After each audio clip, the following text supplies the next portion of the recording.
in 6 minutes starts now.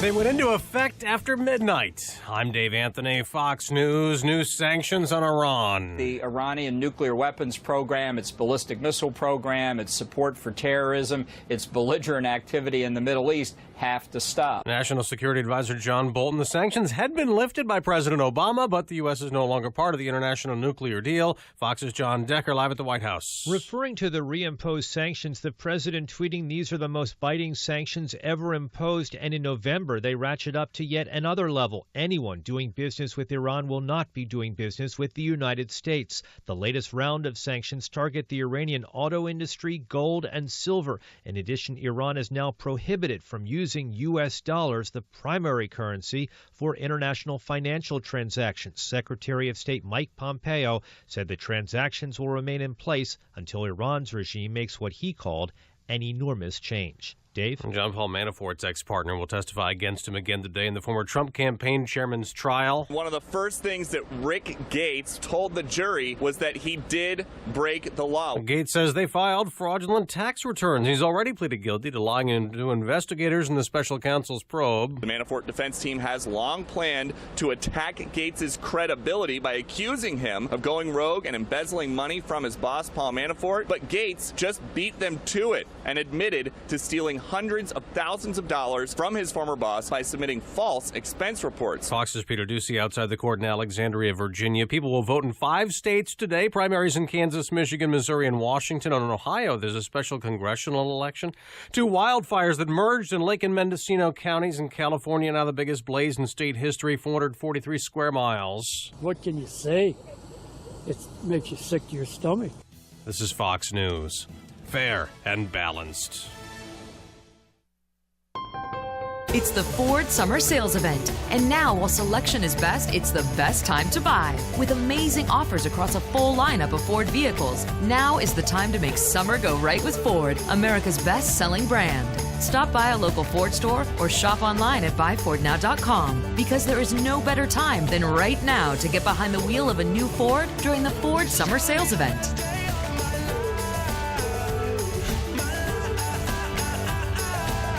The Ford Summer Sales Event is here. Right now, get 0% APR financing for 60 months plus $1,000 bonus cash on the 2018 EcoSport.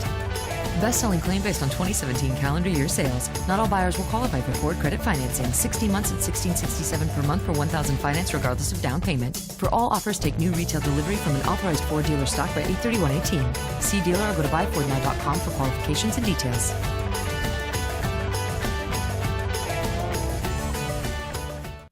From Harry Hurley Way in the world's playground to the broadcast pioneers of Philadelphia Hall of Fame. I want to congratulate my friend, Harry Hurley. You're about to find out why Harry Hurley has been named to the Talkers Magazine list of the 100 most important talk show hosts in the nation. Live from the studios of Town Square Media in Northfield, it's Hurley in the Morning on WPGG Talk Radio 104.1. Welcome back. It's 3 minutes past the hour. Very good news, 3 minutes extra for Chuck Malamut, and we're going to need it. He has a very ambitious schedule. The following program is presented, sponsored by Chuck Malamut, a financial advisor at Morgan Stanley. The information, views, and opinions expressed on this broadcast are those of Chuck Malamut and do not necessarily reflect those of Morgan Stanley or its affiliates. They are current as of the date of this broadcast. Subject to change without notice, neither the information provided nor any opinion expressed herein constitutes a solicitation for the purchase or sale of any security. This presentation is for informational purposes only. Morgan Stanley Smith Barney, member SIPC.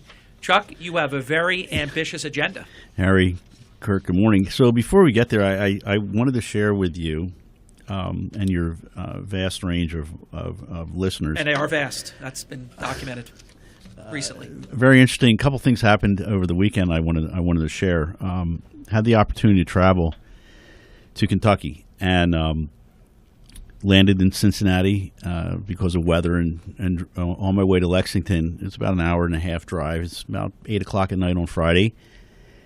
And I stopped to take a quick break, grab a bottle of water, and as you walk, it was a rather large convenience store with a gas station.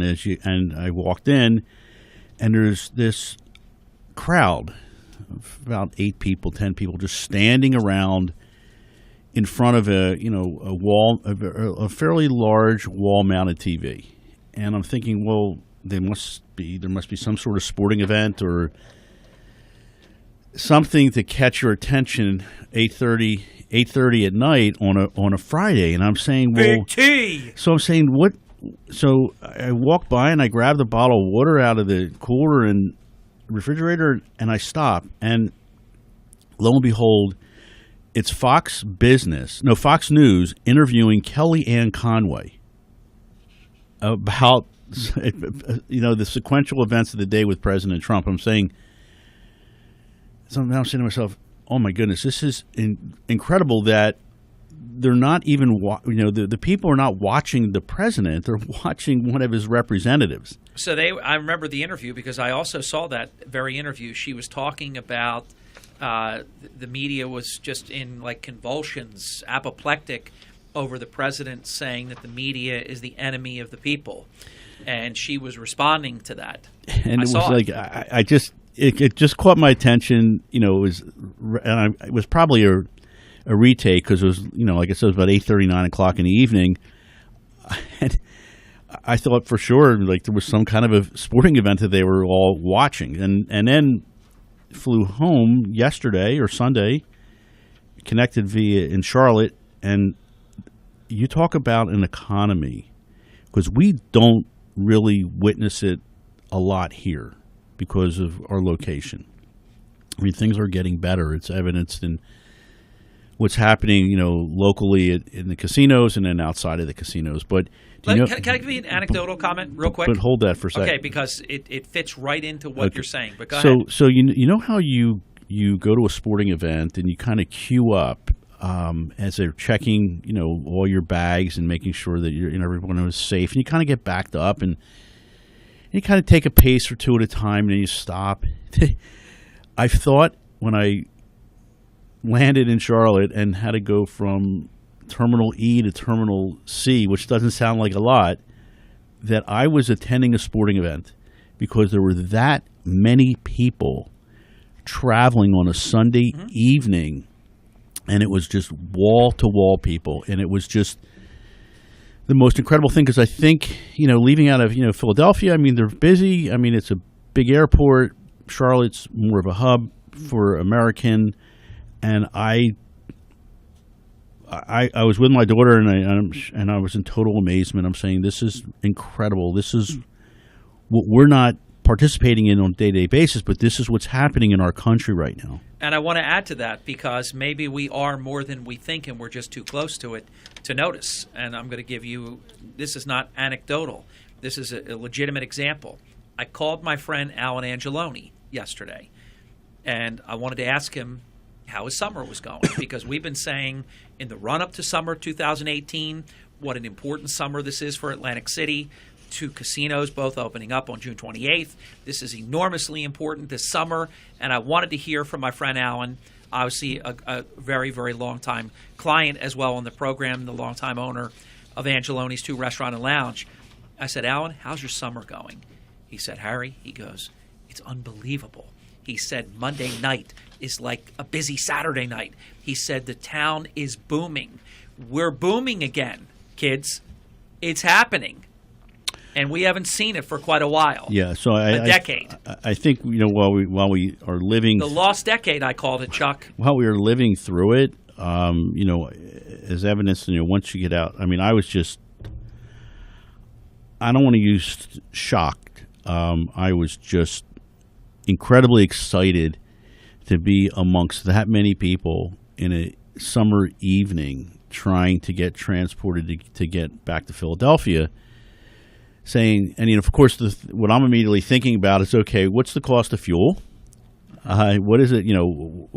Airlines right now, and this is not a plug for airline stocks under any way, shape, or form, because obviously they're very cyclical, and they are driven by, supply, demand, and then the cost, of fuel.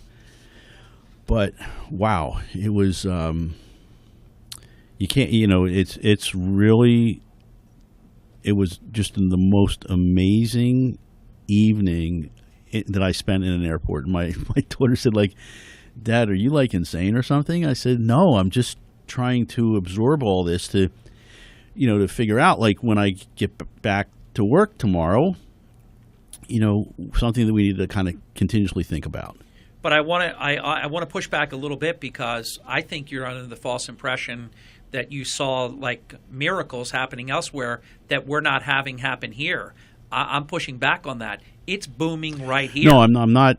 I don't disagree with you, but I think that until you actually are in it, yeah, it's like you're trying to get into you have a ticket to go to the Super Bowl, and you're just waiting and waiting and waiting, and then it was, if you didn't move quick enough, you would get run over by somebody behind you, because everybody's obviously, when you're at an airport, they're at a hub, they're obviously looking to get from point A to point B fairly quickly. But what's going to be interesting, and it's a shame and this is more for the next hour and not for your hour, but if we had a media that was honest and would really cover the fact that the American economy is booming right now, I think there would even be more optimism.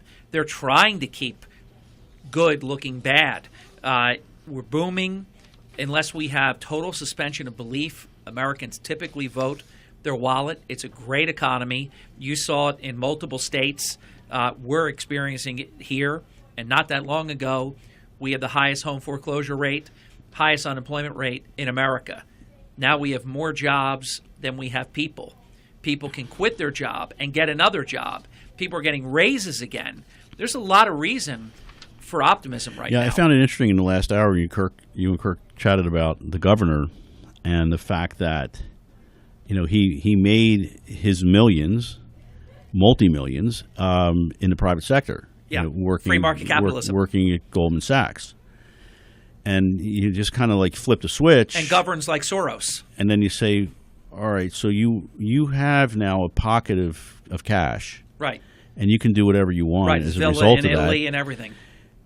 But now you're going to kind of go to the other side and govern. It just doesn't. I mean, I'm having a real problem connecting the dots, and shame on the voters in the state of New Jersey to overwhelming elect him. And I heard some tidbits yesterday on, I don't know if it was Bloomberg or CNN or CNBC or Fox, but they were interviewing. I caught the tail end of an interview of a politician running in the state of New Jersey. I can't remember the name, because I came in so late into the interview, and they were talking about salt.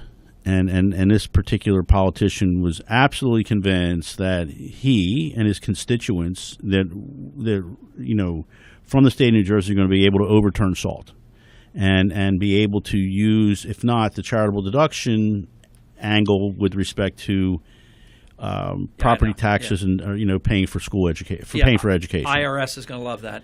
I know. Well, I mean, so now we're already joke. Now we're already in August. Yeah. I mean, I know how these things kind of get run up, and maybe quote in December, something will happen. Yeah, but mark it up in December. See you next year, and the whole year is over. I mean, I'm not terribly optimistic that that's going to be accomplished. And it's great that we all. The W-2 earners right now, their tax rate has been cut, provides more income in your pocket on a week-to-week basis. But I think you really need to take a careful look at what your deductions, pull out your tax return from last year, and take a look at what your deductible items were, because chances are you might be writing a nice little check. Because $10,000 goes pretty quick. Well, it gets absorbed. You think Most about of it's about your taxes. What's the average tax? State of New Jersey property tax, $8,500 or something. So then you have $1,500. Yeah, it doesn't go too far. It's terrible. One other comment, and then we'll get right to your market update. The thing about Governor Murphy, there could be. I want to. He's our governor, and I always say he's a nice guy, and I want to root for him and all these things. But here's a guy that literally was so poor when he was a little child, he slept in a drawer of a bureau. Okay? I mean, you think about the American dream. He lived the American dream, sleeping in a drawer of a bureau. They probably put a blanket in it and a little pillow. He's with it like halfway open. He's in the drawer. And he goes and becomes incredibly wealthy and then has this opportunity because of his success, and it's all that it was. He elbowed everybody out of the race. He was from nowhere, but he had the dough. And so he's the guy now. And he governs in a way that would never have allowed him to have the success that he's had. I don't know how you can explain it. You can't you can't connect the dots. It just doesn't. It makes no sense. Market update. So over the last several weeks now, the market is approaching the highs that we made this past January. You think about it. We made the highs. We sold off almost 8 to 10%. Clawed our way back. S&P up 7.5% year to date. The Dow Jones again 30 stocks, not 500, up 4.3. The Nasdaq, typically a lot of technology, up almost 14%. The Russell 2000, more of your smaller caps, up about 10. And then when you go through, and then you look outside the U.S., the market that has been challenged is the Chinese market, the Shanghai Stock Exchange, down almost 20%. And a lot of this is, being tied back to a slowing economy. Do you see that helping us in trade negotiations with them? Well, look, you worked for the president for a long time. I think all of us understand what the tactics are, and he's going to get them when they're down. You think about it, if he's able to, get other countries on board, and it sounds like he's doing that. And I mean, there's evidence to what happened a couple of weeks ago. EU, yep. Chances are, the outcome should be good for the U.S. Now, what happens is, because the market, you think about and I'll get into this in a minute, but most companies have reported earnings, so now we're sort of back in that quiet period. And center stage is now everything is coming, out of Washington. So if you take a look at last week, as you mentioned last hour, the Apple, which is now surpassed $1 trillion, is larger than some economies that we have, globally speaking. The July jobs report we'll get into in a minute. I thought it was actually a decent report, but it's being quoted as disappointing. Yeah, of course. But the fact is that you think about, we've printed so many jobs for such an extended period of time. It's to be 153,000 is really not a bad number. We also work through the trade tensions between the U.S. and China. I think what was interesting is that we saw a shift 2 weeks ago with capital moving from growth technology into value type stocks, and it shifted back last week. And you think about the fact that growth has beat value for the last 10 years. That's just incredible. So we're looking at some point in time for value to take over your dividend pay stocks. But having said all that, with Apple then pushing through $1 trillion after 2 days after earnings, healthcare outperformed last week. Industrial and financials were slightly lower, but the S&P was up almost 1% for the week. 5th consecutive weekly advance. And again, we are in the dog days of summer. I mean, think about it, with first 10 days of August, we're still fairly busy. You get to next week, it'll get a little slower as we ramp up to Labor Day, the week from like August 20 to August 30, thereabouts. It gets very, very quiet, and with a lot of people on vacation, volume significantly lower, and that could create volatility. Let's get our first break in, Chuck. We'll be right back. Much more with Chuck Malamut, the exclusive financial advisor for the Hurley in the Morning program. Chuck is the managing director. He leads his group, the Malamut Group, at Morgan Stanley's Northfield, New Jersey office. You can reach them for all of your financial planning needs by calling 609-383-2010.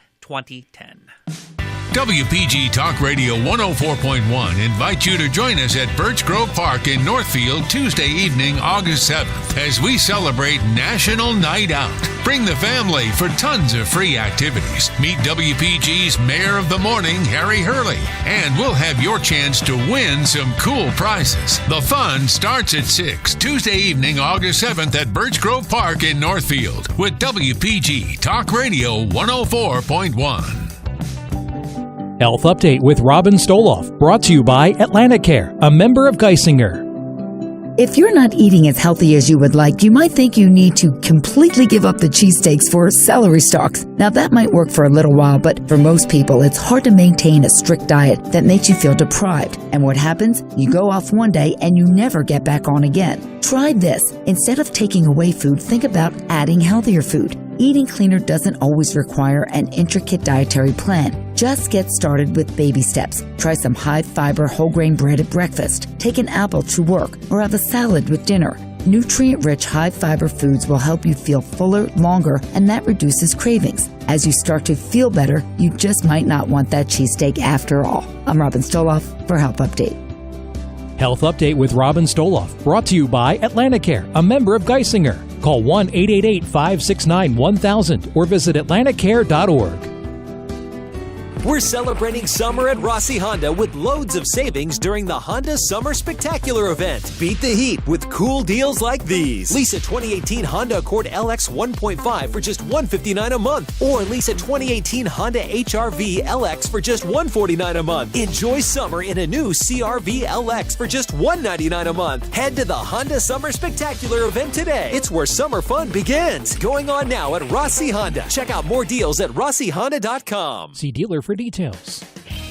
Hi, this is Ron Rossi, and I have over 300 new Hondas for you to choose from right now for my summer sale event at Rossi Honda. Come in today for the best cars, SUVs, and trucks in America at the best prices and great fuel economy. You can't go wrong. And don't forget, the oil changes are on us up to 5 years or 60,000 miles on all new Hondas. At Rossi Honda, we treat you better, period, for less, on Delsey Drive in Vineland. This is a special notice to all U.S. taxpayers. If you owe the IRS or state back taxes and cannot afford to pay them back, there's good news. Due to the financial hardship many are facing in today's economy, the IRS has made it easier to settle delinquent tax problems through a federal program called the Fresh Start Initiative. Qualifying for this program will resolve your tax problem, end all collections, and possibly reduce your back taxes by up to 90%. If you are facing wage garnishments, liens, bank levies, audits, or payroll taxes, it's not too late. Your circumstances may qualify you for this special program, protecting your savings and your assets. If you owe the IRS or state back taxes and cannot afford to pay them back, there's no need to worry anymore. Call the hotline at Victory Tax Solutions to see if you qualify and potentially save thousands. For this free information, call 800-780-3232. 800-780-3232. That's 800-780-3232.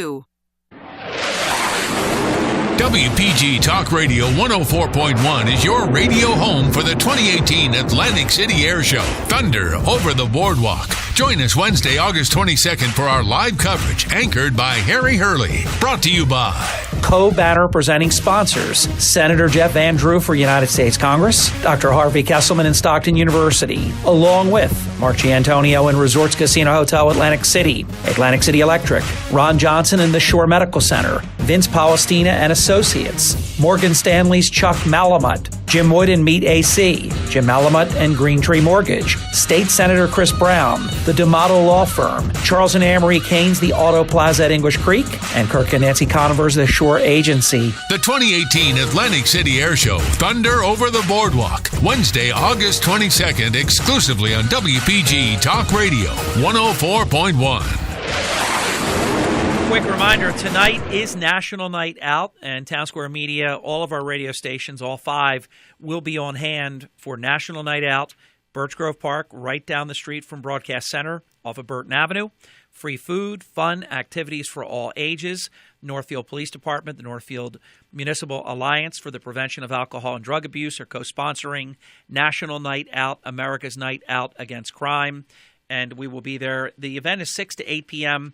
I am Going to be there from about 5:30, get there about 30 minutes beforehand until about 7. Long week. We're going to be judging on Thursday night late. Our judging doesn't even start at the 4-H fair until 7:15 p.m. That's when the judging begins. So I'm not going to be there till 8 o'clock tonight because I'm going to probably be out till 9 or later. By the time I get home, it'll probably be 10 on Thursday night. So we'll be there for a good portion of tonight's event, but not the entire event. Chuck, you were saying. So, Harry, let's move on and talk about the July jobs report for a second. As mentioned in the last segment, they're coining this as being disappointing, but I think the underlying details were a lot more positive. The new jobs were 157,000, and that was lower than the expected number. I think it was like 193 or something, but positive revisions in June and May, where they moved those numbers up. And I think the most important thing is that there was a decline in what you and Kirk often talk about, the U6 report. Went from 7.8 to 7.5% as more people ended up entering the workforce. So we think, the data that we're seeing is that we're expanding above trend pace that everyone had anticipated. So with that being said, and I guess the experiences that we just kind of chatted about, I mean, the economy, sometimes we talk about a recession. I don't see that happening, Harry, in the very near term future. I mean, when you think about, and I know that you and Kirk last hour talked about the Fed, to a certain degree, and is the Fed on a different path than they're supposed to be? And I'm gonna push back a little bit, and I'm gonna say, well, they're there for a particular purpose, and I think that you guys might kind of disagree with me with that. But having said that, I do.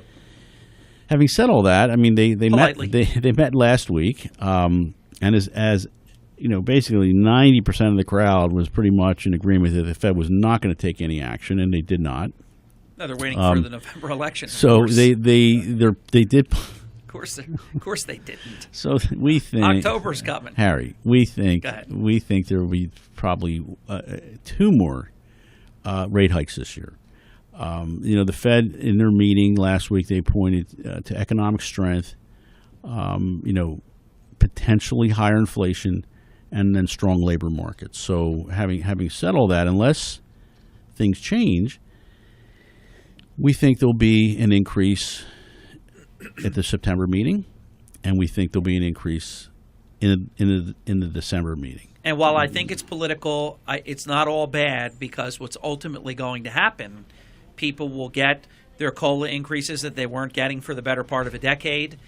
What if we got to the point, Chuck, and I don't think this is too outrageous to I'm not going to forecast it because I'm not qualified to do that, but I can think about it out loud, and that is, what if we had Treasury, 10-year Treasury at 5%? Well, look, there's been some indications. Certainly, getting it to 4 is, you think about how we got, how we're going to ultimately get through 3 and ultimately to 4. People will start locking up money long range again. Well, they're doing that now. I mean, there's always that that sort of back and forth debate. Do I buy a piece of fixed income where I'm going to be paid 3, 4, 5%, depending upon the duration, the quality, and the company that you're buying, or in this case the treasuries, versus buying a dividend-paying stock. I mean, when you have that competition, then you start to see money shifting out of equities into fixed income. But I think that if I know that you have said it on more than one occasion, you think the Fed is highly political. If they, Harry, think about it. If they increased rates by 50 basis points at the meeting in September and did nothing in December to get, allegedly 2 rate hikes, then I would be on board with you 110%. But let's see what happens. But I think for now, it's like the expectation is 25 basis points in September, and then 25 basis points in December. And again, a lot of this is all, based on conditions and based upon, the data points that the Fed, constantly works off of. Chuck, I know you never speak about one stock, but if I could just say something about one stock, because you know what a fan I've been of Apple for such a long time, and I was really rooting for this trillion-dollar company to happen. And when it hit $207 per share, it became a trillion-dollar company. So then you know me. You know me for a lifetime. You know what I did. I went back to the beginning. And I sort of remembered the IPO was like $22 a share, but I wanted to look it up. And it was $22 a share. Then I thought, if you put $1,000 into Apple and you kept it, if you didn't time the market or try to time the market but spent time in the market, $1,000 investment, because Apple has split 4 times, you would have $517,500 on a $1,000 investment. And the IPO was $22 a share. Yeah, but when was the date? I'm going to say like 10 years ago. Or no, whatever. Actually, longer than that. 10 years ago, I did see if you put $1,000 to work 10 years ago in Apple, it'd be worth about $9,500 right now, which is still, pretty impressive. And the fact is, you think about it, for many quarters, Apple, basically did not go anywhere. The stock kind of got stuck, and when Steve Jobs passed away, we had all of that to deal with.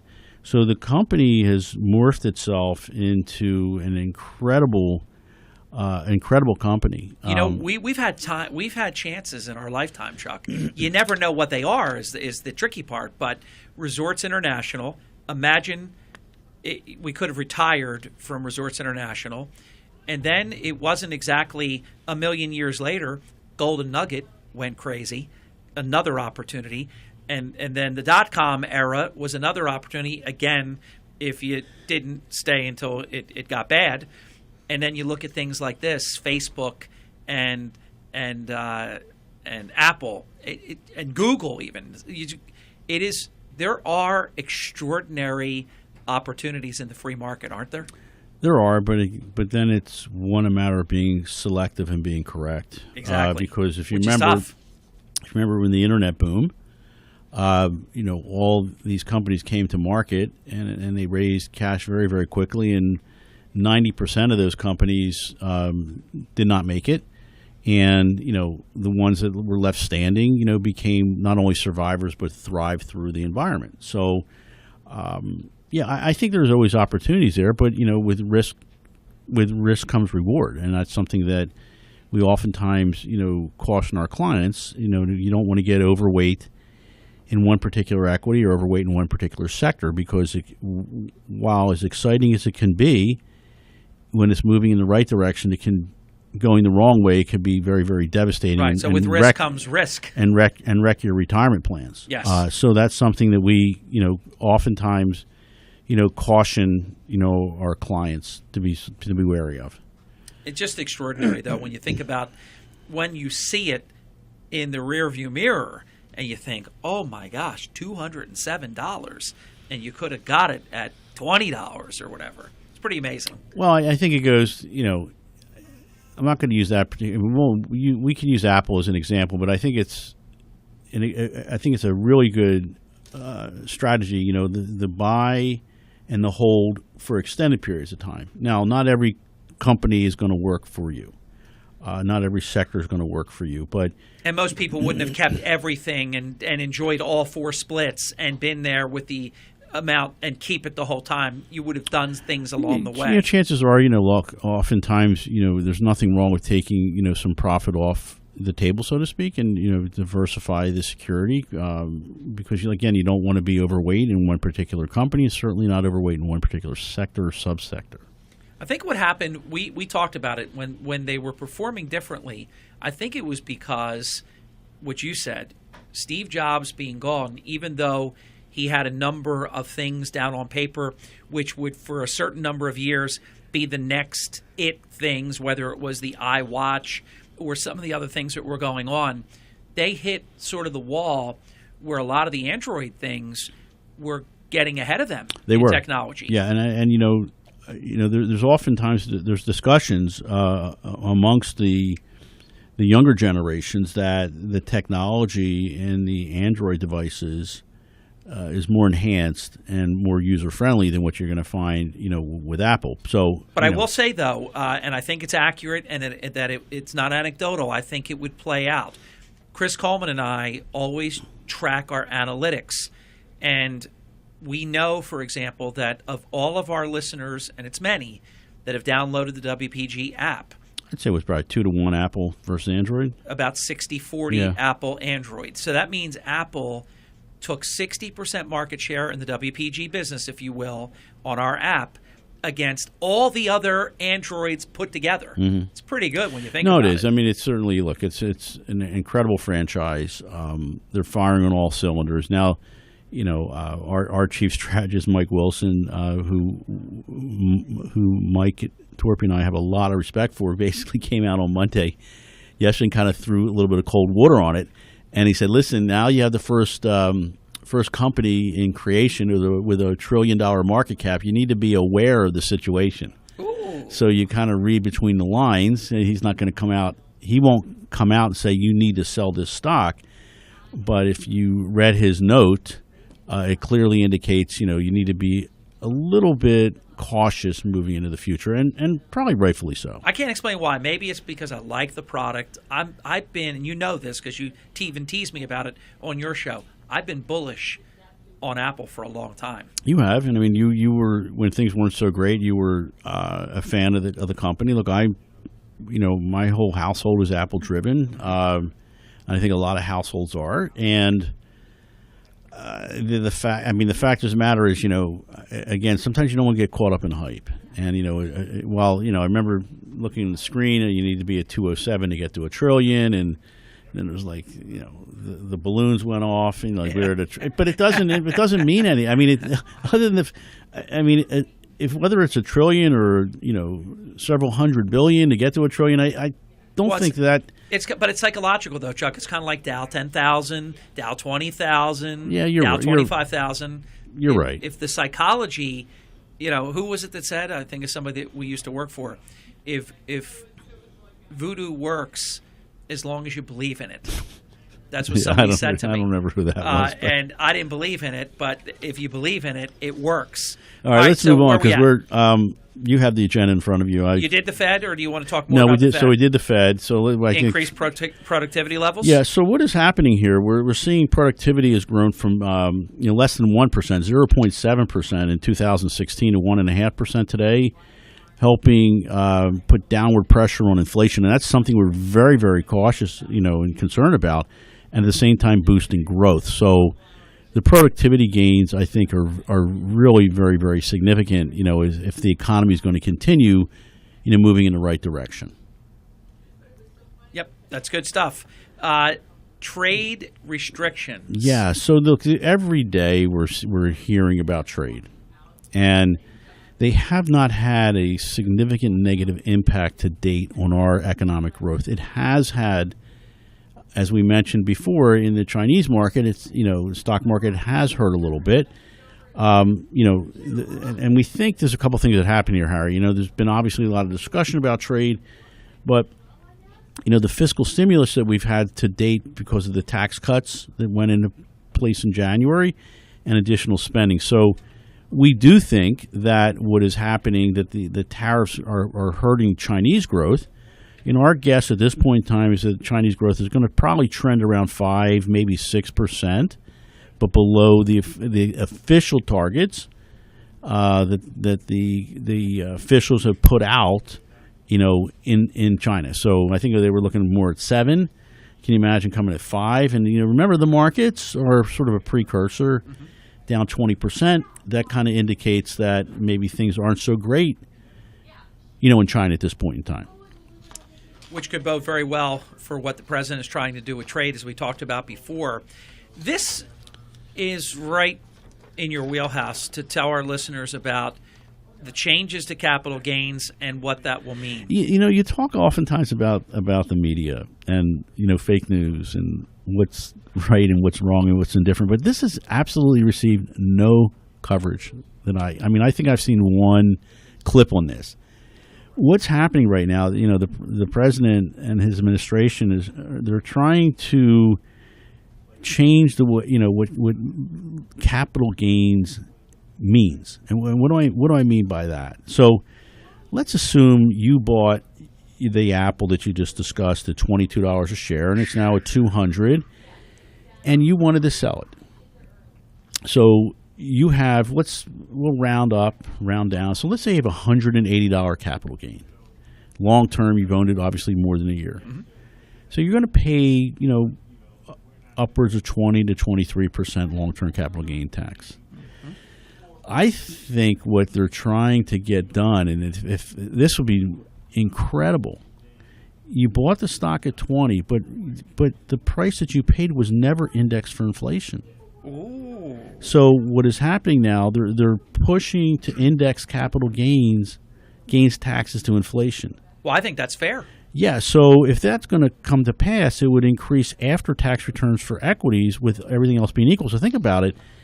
Your initial basis is 20. You sell at 200. With inflation over 20 years or whatever it may be, maybe your basis is more like 50, 75 or somewhere in that range. So your capital gains taxes would be lower, ultimately giving you more of that capital to reinvest. I love it. But I think what's happened is the other side's going to call it tax breaks for the wealthy, but that's the way it's been canned so far. But you haven't seen, you think about it, there really hasn't been a lot of publicity about this, and this has been out for several weeks now.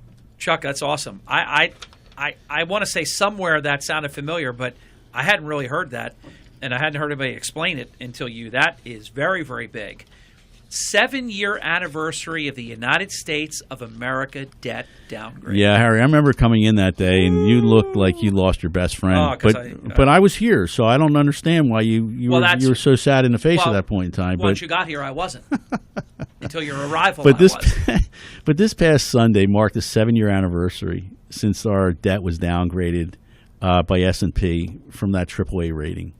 And think about it, a couple things have happened. So that had never happened in American history. It never happened. So and you think about what did happen was that the yield on the 10-year Treasury over that time period, it's been up and it's moved a number of different up and down and back and forth, but it's only gone from 2.57 to 2.96. It's pretty mute, because the expectations was it was just going to be awful.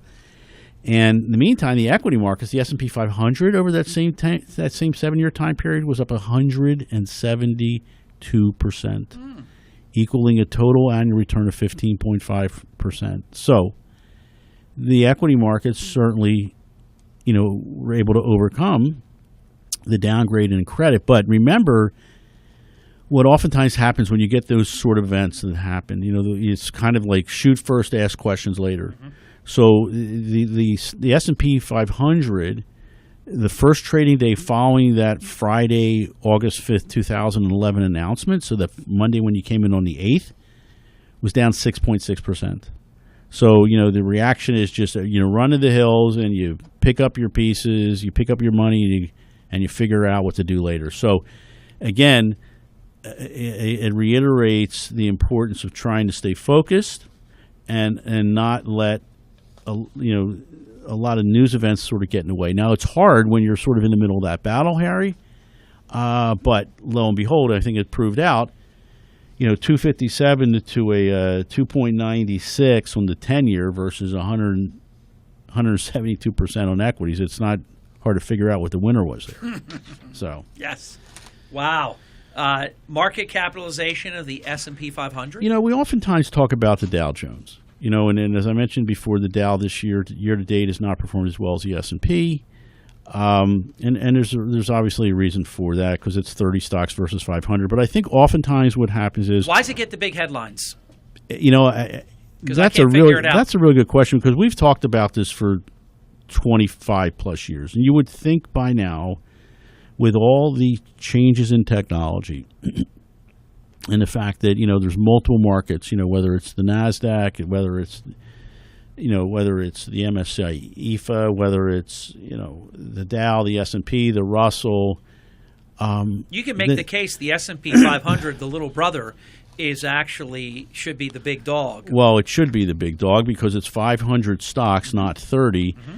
But I think what oftentimes gets lost in this is that, these indexes are market weighted, they're market capitalization. So in other words, like an Apple has a larger piece of the S&P 500 than, say, a bank. I'm not going to pick on a bank, for instance, but maybe like a regional, like a PNC or a TD Bank, for instance, because they might be in the index, but they don't represent as big as a position. So the 10 largest stocks of the S&P 500, Harry, make up 21% of the total market capitalization of the S&P 500. So, 2% of the stocks represent those 2%. 2% of the 500 represent 21% of the total value of the index. So you have to really sort of dig in and understand. Well, okay, the S&P is up or it's down, but what are those 10 stocks doing to influence that return?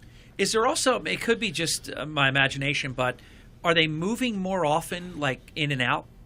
Than the S&P 500 or the Dow? I mean, both.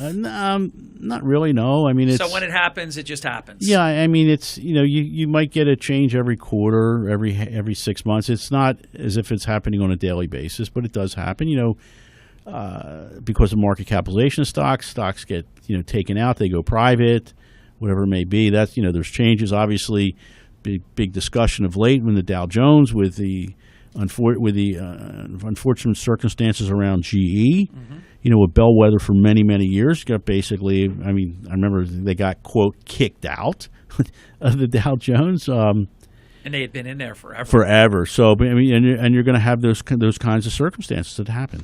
So we're in overtime already, but we're going to try to get in 3 more topics. Real estate bank takeover. Yeah, so I think last week, Harry, a week before, we kind of talked about, the fact that we've gone, maybe it was 277 days, if I remember, record, without a bank failure. So what here's something interesting that the banks that we are seeing with the banks. So the first 6 months of this year, the banks foreclosed on 133,000 homes in the country. That's down 21%, or from 169,000 foreclosures that we saw in 2017. The peak of the bank repossessions was a decade ago, obviously. It was in 2010 as we were working through the Great Recession with more than 1 million homes that were taken back by these banks. So, again, it's just sort of a source. Which they never wanted in the first place. Well, that's the last thing they want. No, you don't. No, you definitely don't want that. Now, remember the way laws are written in Jersey. We were kind of I don't want to say late to the game. We were kind of late to the game in a bad way. The fact that all these other states were clearing these homes, and New Jersey was sort of last in line, which ultimately affected our economy, including our local economy. Just got a note, but you're doing it right now. What about local repos and foreclosure? I think you just touched on. Yeah, it. That's nationally, but I don't think it's hard to figure out what happened here in the state of New Jersey, in Atlantic County in particular. But we were leading the nation. Yeah, in home foreclosure. And something I sent you over the weekend, an article from another news organization that kind of ranked the top 20 counties in the state of New Jersey with people leaving, and as you pull up I think you see Passaic or Essex, and 20 and 19, and as you're scrolling through your phone, you see Cumberland, and then you're just waiting and waiting and waiting. You get bang, the number 1 county in loss of residents was Atlantic, with 4.4% decline. So it's something that now, hopefully that's starting to turn. Well, look, I think it could turn for the worse in that respect, because as the economy does better, some people can't leave because they don't even have the means to leave. So if you improve the economy, but if you still have policies that wreck the state, then you're going to have people leaving, even in a good economy. Exactly. And that's what I think we have right now. This is one I'm very interested to hear what you're going to have to say about, Chuck. Because you're always thinking about Farrah Fawcett and no, not the Farrah Fawcett faded poster in the red bikini, or actually it's a red one piece. I had it on my wall. But no, what You I'm still have it, actually, don't you? I don't Margie showed it to me the other day. I was over there. She goes, you Harry, were at the Ponderosa. I don't have it. It's faded and it's gone. But I did have it in my teenage days.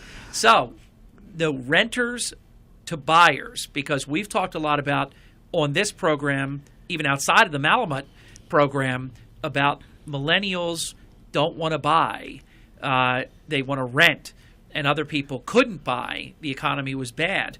Are we seeing now renters becoming buyers? Yeah, so here's what's happened over the last 10 years, ending actually a 10-year period ending June a year ago, June 2017. The number of renter households in the U.S. increased by 8.4 million to 43.4 million, while the number of owner households increased by less than a million, like 0.9 or 900,000 to 76 million at that same time period. However, over the last 12 months, ending just now the end of June, the number of renters decreased by 100,000 to 43.3 million.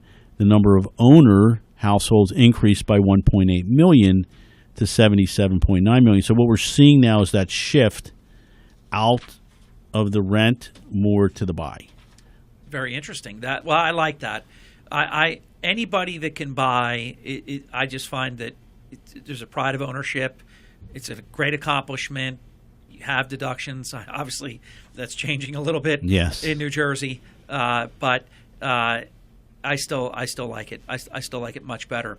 Average sales price of existing homes. So I find this very interesting, Harry, that the median sales price of existing homes this past June was $277,000. A record price. However, let's go back to say 2006, July 2006, before the world got really turned upside down. The average sales price, median sales price was $230,000.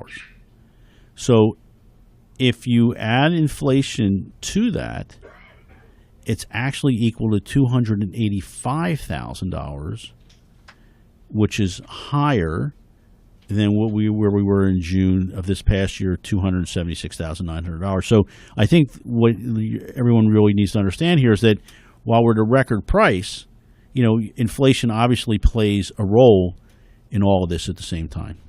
Before you go, Chuck, what are your observations about summer 2018 from an Atlantic City perspective? From all accounts, and I've been talking to a lot of people, non-casino and casino, been a lot of business coming to town. I mean, other than just having some not so great and not just weekends, not so great weather. Yeah, the weather's been terrible. Putting that aside, the boardwalk merchants, I think might be down a little bit compared, to previous years. I think this is the unluckiest weather for a summer that we've had that I can remember. But putting that all aside, I think most businesses have to be pretty happy. Yeah. With what has transpired so far. And, you think about it, we're close to the 1/3 of the month of August is almost complete. It's crazy. And the summer's going to be over before we know it. But I'm going to throw something out here, Harry, that I didn't put in the topics to be talked because, football's coming. Betting is now legal. Mm-hmm. But let me ask you a question. If we looked at the most valuable sports franchises, throughout the world. New York Yankees. No, there's four of the 10 most valuable sports franchises are NFL teams. Yeah, but the number one is the Yankees. So what do you think those teams are? All right, I'm going to tell you right now. They're big markets. One of them is the Dallas Cowboys. They are the number one team. America's team. I'm going to say the Eagles make the list. Are they in the 4? No, unfortunately, the Eagles are not. Let's see. It would be a small market. It would go counter. No, what team has won the Super Bowl multiple times? Well, I was just going to say, but it's a small market. New England Patriots. New England Patriots. That's 2. Let's see now. I should get this. It's a shame if any of the New York teams could play. A large market team. A very large market team that can never get – well, that's not true. Has not been to the dance in many, many years. That is in New York. The New York Giants. New York Giants. I'm surprised. The fourth team, I was floored when I read this. Take a shot. Is it in California? Nope. Let's see. Where does all this fake news come from? Oh. The Washington Redskins are the number 4 team. That's not a shocker because a lot of money. That makes sense. That's the seat of government. That makes a lot of sense, actually, Chuck. And the Dallas should have got that. The Dallas Cowboys. Darn it! Should have got that. Are worth an estimated $4.8 billion. Jerry the Jones. most valuable sports franchise in the world. Wow. America's team. There you go. And they don't kneel. Chuck, thank you. Harry, thanks for having me. We'll see you next week. That was fantastic. For all of your financial planning needs, turn to the official, the exclusive financial advisor for the Early in the Morning program, Chuck Malamut, 609-383-2010 for all of your financial planning needs. And you'll learn very, very quickly Chuck's perfected concept of total asset management coupled with the all-important asset allocation. This part of Early in the Morning also brought to us by the Atlantic City Jitney Association. In fact, I made a nice referral to them yesterday. They are one of the longest-running transit companies in American history. 190 jitneys, 24 hours a day, 365 days a year. They offer a distinct, wide variety of customer services, including regular route service, rail terminal service, airport transportation to and from Atlantic City International Airport, private events, and a whole lot more. From personal experience, we use this service multiple times. In fact, we're already scheduled. We've been scheduled for months for this upcoming November. And we utilize them in May, and we utilize them a few months prior to that. They're always on time. I find it to be incredibly convenient. In our case, we're making 3 different stops, so we're hopscotching, and it's wonderful. Everybody's together. The luggage rack holds everybody's suitcases. You get picked up at your home. You don't have to worry about how you're dressed here if it's wintertime and you're going to somewhere warm. You just get in, you get out, and you're there, and it's just wonderful to work with. Safe, reliable, door-to-door service, and they always work with you. They're checking also your flight arrangements in case your flight is delayed, and they just do a beautiful job. One time, we've been very lucky, but one time we didn't get in until about 2 o'clock in the morning, and we were supposed to get in at about 10:30, 11 o'clock at night. And I thought for sure, come on, 2 o'clock in the morning? And there he was, our professional Atlantic City Jitney driver, right there, and said, come on, I wouldn't have thought about not being here. It was just terrific. You can schedule by calling 609-646-8642. Check them out on the web because the whole new updated map with the new casinos and all the different routes are right there at jitneyac.com. We're also brought to you by cosmetic and restorative dentist Dr. Alan Chenman. He practices the full scope of general cosmetic and implant dentistry. His expertise ranges from porcelain veneers to dental implants to crowns, bridges, inlays, onlays. Dr. Chenman can correct a wide variety of the permanent cosmetic dental problems. He can literally redesign your smile. Dr. Chenman has a photo gallery if you want to check things out. Go to SmileCenterNJ.com, click on the photo gallery, and you will literally see unretouched photos of before and after cases. The results are transformational. Dr. Chenman is conveniently located at 1999 New Road, Suite D in Linwood. The first step towards a beautiful, healthy smile is to make your appointment. Call Dr. Chenman today. One last favor, because they do keep a list of Early in the Morning referrals. 609-601-2199. That's 601-2199. And again, tell Dr. Chenman that I, your humble public servant, Early in the Morning, sent you. Chuck, we're about a minute before the top of the hour. We're going to come back in honor of President Trump. The hour isn't going to necessarily be about President Trump unless listeners want to bring him up and talk about different things. But you know how the president says that beautiful tax cut or this beautiful, so this is going to be titled. This is the beautiful hour? Yes. There you go. Beautiful Open Forum Hour. I've been plugging it all morning until your hour. So this, ladies and gentlemen, it begins right now, right when we come back from the news break. The music's playing right now, playing us out. And we'll be back in just a few minutes for a quote-unquote beautiful Open Forum Hour. Chuck, I salute you. Harry, have a great day. Thank you. We'll be back. Don't go away. It's Hurley in the Morning on WPG. A quick reminder, National Night Out is tonight. All 5 Town Square Media radio stations will be out in force, 6 p.m. to 8 p.m., literally right down the street from Broadcast Center at Birch Grove Park off of Burton Avenue. I'll be there from about 5:30 until about 7 p.m. Early call, as you know. We'll be back, fourth quarter, a beautiful open forum hour next. WPGG Atlantic City, WENJ 97.3 HD3 Millville. Everything you need to know in 6 minutes starts now. He's seeking world peace, nothing less. I'm Dave Anthony, Fox News. That's what President Trump tweeted. The morning new sanctions went into place on Iran. His National Security Advisor, John Bolton, told Fox, "We want to see a much broader retreat by Iran from their support for international terrorism, their belligerent military activity in the Middle East, and their ballistic missile nuclear-related programs." Now, these sanctions have been lifted under the international